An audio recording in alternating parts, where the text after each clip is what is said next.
വളരെ പോപ്പുലറായ ഒരു ഇന്റർനാഷണൽ സ്നാക്കാണ് ഫിഷ് ഫിംഗേഴ്സ്. അത് നമുക്കിന്ന് മനോഹരമായി ഉണ്ടാക്കിയെടുക്കാം. അതിനായി ബാസ ഫിഷാണ് എടുത്തിരിക്കുന്നത്. വളരെ നല്ല ഫിഷ് തന്നെയാണിത്. നമുക്ക് ഏത് മീനും ഉപയോഗിക്കാം, ചൂര, മോത ഇവ ഒഴിച്ച്. കാരണം ദശക്കട്ടി കൂടുതലുള്ള മീനുകളാണത്, അത് നമുക്ക് ഒഴിവാക്കാം. പിന്നെ ഒരു അത്യാവശ്യം ഷേപ്പിൽ ഇതുപോലെ കട്ട് ചെയ്തെടുക്കുക. ഒരേ വലിപ്പം കിട്ടിയിട്ടില്ല, കാരണം എനിക്ക് കിട്ടിയ ഈ പീസിൻ്റെ സൈസ് അങ്ങനെയായി. ഒരേ വലുപ്പത്തിൽ കട്ട് ചെയ്യുകയാണെങ്കിൽ സെർവ് ചെയ്യുമ്പോഴൊക്കെ നല്ല ഭംഗിയായിരിക്കും. ഇവിടെ നമുക്ക് 2 മാരിനേഷൻ ഉണ്ട്. ഒന്ന് ബേസിക് മാരിനേഷൻ, അത് മീനിൻ്റെ സ്മെല്ലൊക്കെ മാറി നല്ലതായി വരും. ആദ്യം ഒരു നാരങ്ങയുടെ ജ്യൂസ്, പിന്നെ നമുക്ക് അല്പം ഉപ്പ്, ചതച്ച കുരുമുളക് ഇവ കൂടി ചേർത്ത് നന്നായി മിക്സ് ചെയ്യാം. വളരെ സിമ്പിൾ തന്നെയാണ് ഈ ഡിഷ്. പിന്നെ അതിലേക്ക് നമുക്ക് ഷാലറ്റ്സ്, കുറച്ച് ചെറുള്ളി ഇതുപോലെ അരിഞ്ഞ് അതുകൂടെ മിക്സ് ചെയ്തതിന് ശേഷം 15-20 മിനിറ്റിലേക്ക് റെസ്റ്റിന് വയ്ക്കണം. പിന്നെ നമുക്ക് ബ്രെഡ് ക്രംസ് വേണം. അത് നമുക്ക് തന്നെ ഉണ്ടാക്കിയെടുക്കാം. എല്ലാവർക്കും അറിയാവുന്ന പോലെ തന്നെ ബ്രെഡ് എണ്ണയൊന്നും ഇല്ലാതെ ഇതുപോലെ റോസ്റ്റ് ചെയ്തെടുത്തതിന് ശേഷം മിക്സിയിലിട്ട് അടിച്ചെടുക്കുകയാണ്. ഞാൻ 5 ബ്രെഡാണ് യൂസ് ചെയ്യുന്നത്.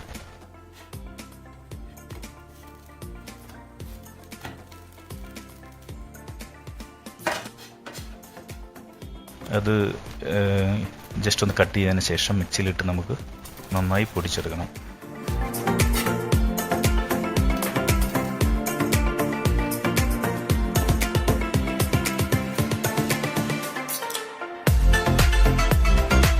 അപ്പോൾ നമ്മുടെ ബ്രെഡ് ക്രംസ് റെഡിയായി.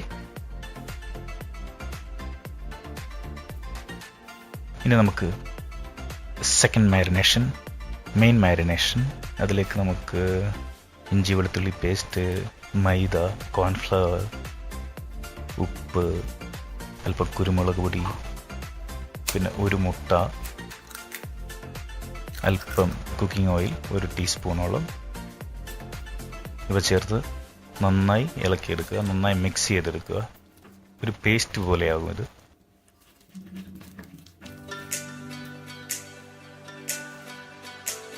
റെഡിയായി. ഇനി നമുക്കിത് പീസുകൾ നന്നായി മിക്സ് ചെയ്ത് യോജിപ്പിച്ചെടുക്കണം.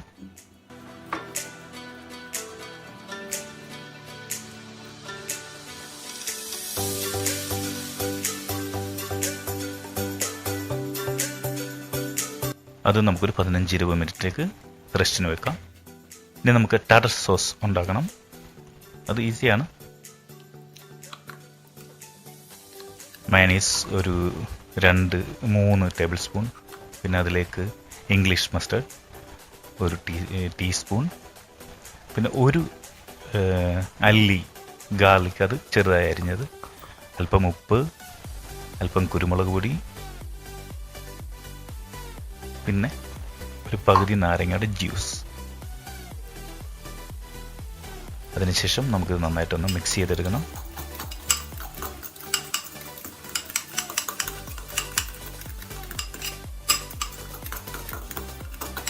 ഇനി നമുക്കിതിലേക്ക് ഒരു 4 ഷാലറ്റ്സ്, ചെറുള്ളി ഇതുപോലെ അരിഞ്ഞ് അതിൽ മിക്സ് ചെയ്യുക.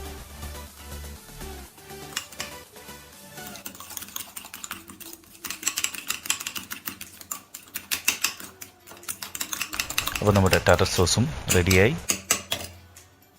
അങ്ങനെ നമ്മുടെ കുക്കിംഗ് ഓൾമോസ്റ്റ് റെഡിയായി. ഇനി പ്രധാന ഭാഗം നമ്മുടെ ഫിഷ് ഫ്രൈ ചെയ്തെടുക്കുക. അതിലേക്ക് നമ്മൾ ആവശ്യത്തിനുള്ള കുക്കിംഗ് ഓയിൽ, ഫ്രൈ ചെയ്യാൻ ആവശ്യമായ കുക്കിംഗ് ഓയിൽ. എണ്ണ ചൂടാകുമ്പോഴത്തേന് നമുക്ക് വേറൊരു ജോലിയുണ്ട്. നമ്മുടെ ബ്രെഡ് ക്രംസിലോട്ട് നമ്മുടെ ഫിഷ് മിക്സ് ചെയ്തെടുക്കണം. നന്നായി ക്രിസ്പി ആകാൻ വേണ്ടിയാണ്. ഇത് മെയിൻ തന്നെയാണ്. അങ്ങനെ ഇതുപോലെ ഭംഗിയായി മിക്സ് ചെയ്തെടുക്കുക.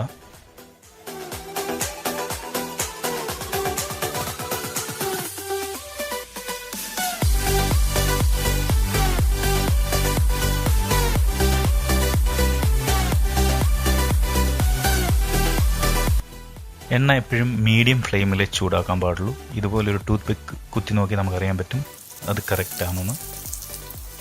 പിന്നെ ഓരോന്നായി പീസ് ആഡ് ചെയ്യുക. എല്ലാ പീസും ആഡ് ചെയ്തതിന് ശേഷം 1 മിനിറ്റിന് ശേഷം മാത്രമേ ഇളക്കാൻ തുടങ്ങുക, കോട്ടിംഗ് ഉള്ള കാരണം. അപ്പോൾ നമ്മുടെ ഫിഷ് ഫിംഗർ റെഡി ആവുന്നുണ്ട്.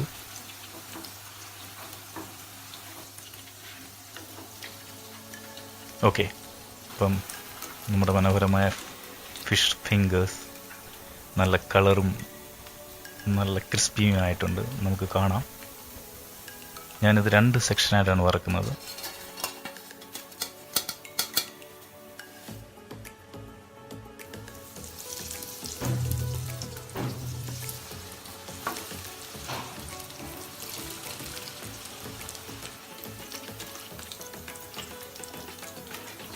അപ്പോൾ നമ്മുടെ മനോഹരമായ ഫിഷ് ഫിംഗേഴ്സ് ഇവിടെ തയ്യാറായി കഴിഞ്ഞു. എല്ലാവരും ട്രൈ ചെയ്യണം, വളരെ ഈസിയാണ്. ഇനി ഒരു പുതിയ വീഡിയോയുമായി വീണ്ടും കാണാം.